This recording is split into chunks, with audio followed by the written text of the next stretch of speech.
Baik Bapak Ibu, Bismillahirrahmanirrahim. Assalamualaikum warahmatullahi wabarakatuh.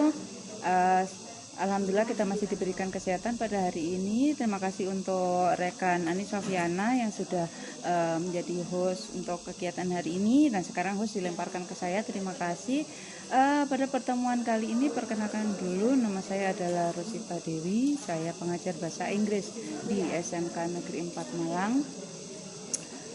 Untuk hari ini saya akan berbagi materi dengan rekan-rekan semua mengenai penggunaan Cisco Webex Meeting sebagai alternatif untuk pembelajaran jarak jauh. Baik, jika diperkenankan saya akan share screen.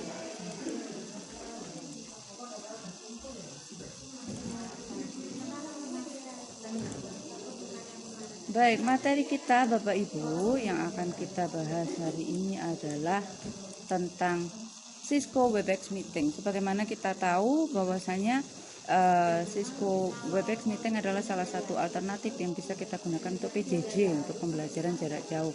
Memang ada yang lainnya seperti Zoom, kemudian ada juga Google Meet, dan banyak lagi platform yang lain. Tetapi untuk kali ini yang kita akan bahas adalah produk dari Cisco, yaitu Webex Meeting. Bapak Ibu yang baik, untuk menggunakan Cisco Webex Meeting tentu saja langkah pertama adalah kita harus sign up terlebih dahulu. Bisa masuk ke http://webex.com, dan di sana nanti kita akan diberikan option, ada host, join, sign up, start for free.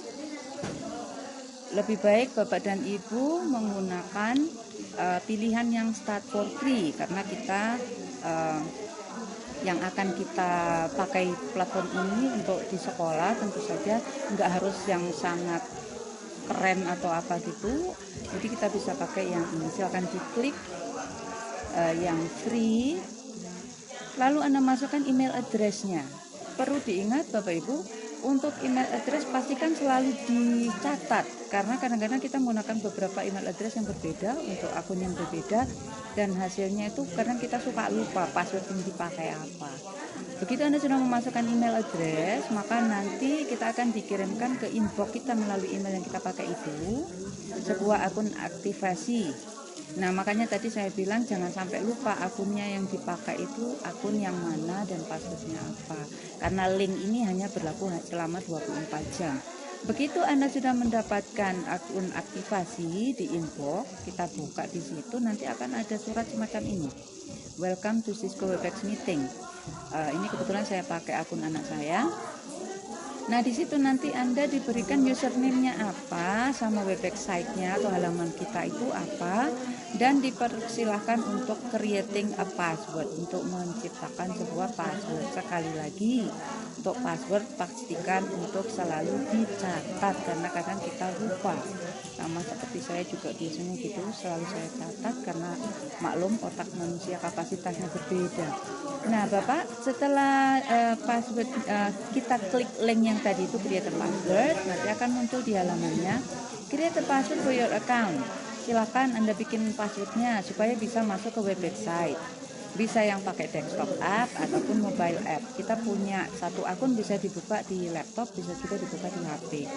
Nah, untuk password itu agak ribet karena dia punya beberapa pilihan. Saya mencoba 2-3 kali, susah sekali masuknya. Ternyata password yang kita masukkan itu paling tidak 8 huruf atau 8 karakter. Dan dia minimal mengandung huruf besar dan huruf kecil. Jadi nggak boleh huruf kecil saja, nggak boleh huruf besar saja. Kemudian harus ada angka juga. Tidak boleh mengandung nama dari email kita atau nama perusahaan misalkan. Jadi harus betul-betul berbeda dari password emailnya. Tidak juga boleh pakai password yang 3 kali terakhir dipakai, harus berbeda. Jadi ini agak ribet. Setelah 2-3 kali baru saya berhasil membuat password. Klik continue. Nah, kita udah masuk ke halaman Webex Meeting Bapak Ibu, silakan dimasukkan. Kita mau pakai nama apa di halaman kita itu?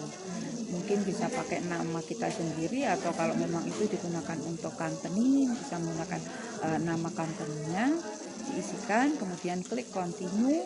Kita akan sampai pada halaman di mana kita bisa memanage semua jenis meeting kita. Nah, di sini ada meeting, recording, preference, insight, support, download, feedback. Yang paling penting ada di sini Bapak Ibu, di meeting. Kita bisa melakukan meeting kita dengan dua option. Bisa langsung saat itu juga start meeting, atau bikin schedule terlebih dahulu menggunakan jadwal. Jangan lupa di sini ada halaman kita, meeting40webex.com dan sebagainya. Ini bisa diklik copy untuk dikirimkan kepada rekanan yang ingin kita undang untuk melakukan meeting bersama-sama. Nah, ada berbagai posisi kalau kita melakukan meeting di Webex. Bisa sebagai host.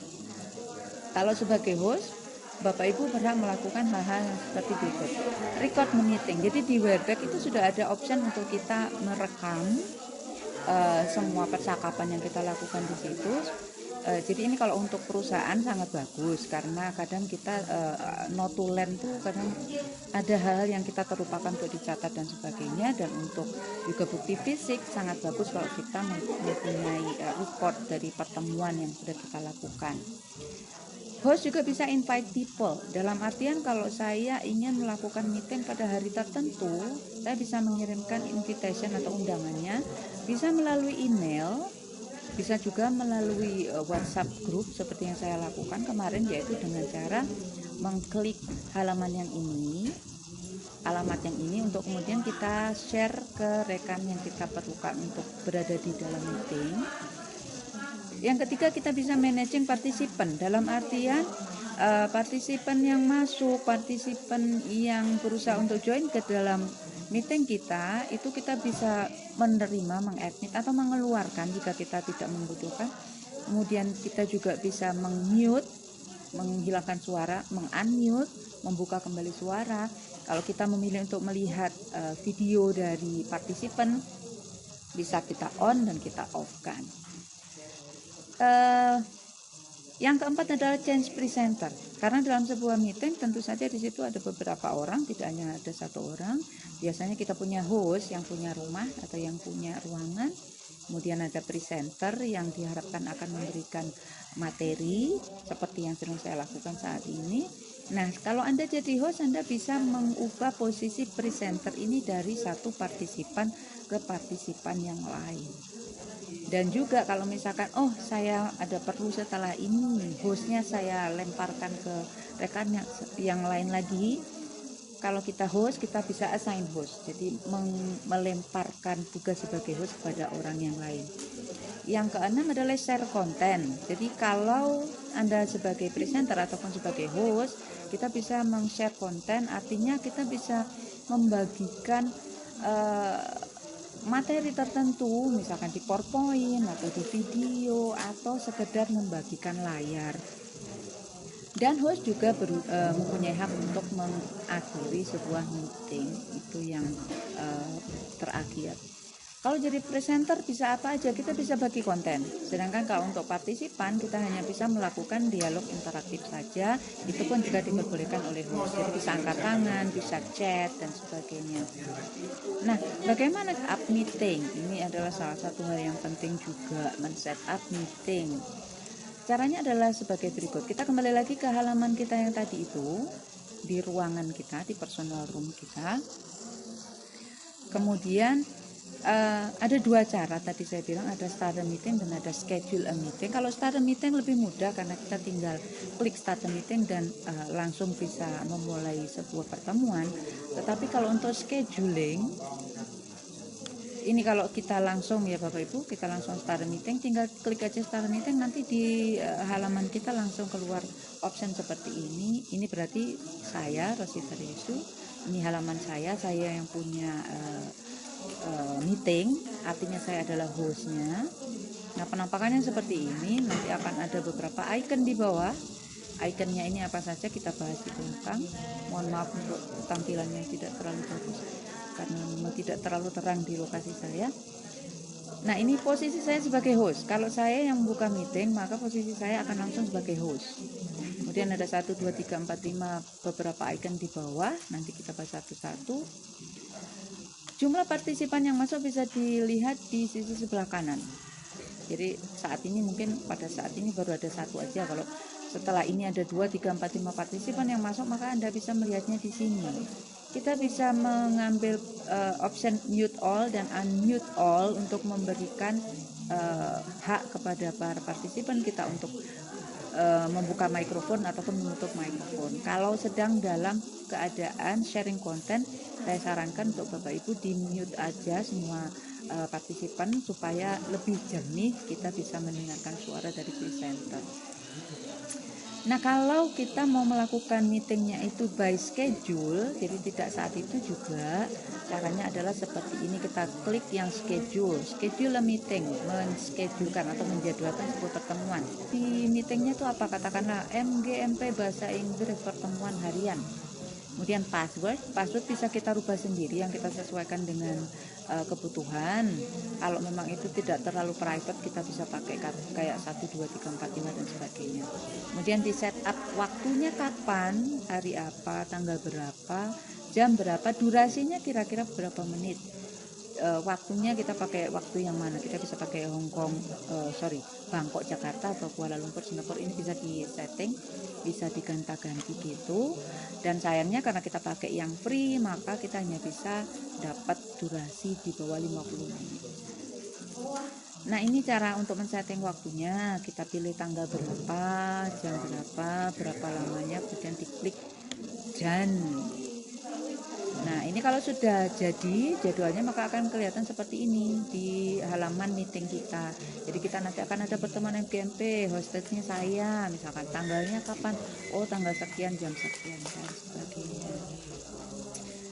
Meeting information, ini kalau Bapak Ibu menghendaki untuk share ke rekan-rekan melalui app yang lain seperti WhatsApp chat atau Telegram, ini silakan di copy. Tidak harus sampai ke host key, hanya cukup meeting link, meeting number dan password, kemudian dikirimkan ke rekan yang kita butuhkan untuk berada di meeting. Nah, sekarang kita akan bahas ini tombol-tombol apa saja gitu. Yang pertama yang gambarnya seperti mikrofon, ini gunanya untuk menyalakan dan mematikan mikrofon. Jadi kalau warnanya merah, artinya dia nggak bisa bunyi, tapi kalau warnanya hitam dia bisa bunyi. Ini adalah kamera. Ini kalau kita mau share konten atau berbagi konten. Ini adalah untuk membuka halaman partisipan. Yang ini untuk chatting, untuk ngobrol. Ini option, kayak misalkan kalau kita mau mencoba mikrofon, mencoba kamera dan sebagainya. Ini untuk menutup pertemuan atau menutup meeting, leave meeting atau end. Baik, untuk berbagi screen gimana sih caranya? Jadi di sini ada icon yang judulnya share konten, Bapak Ibu.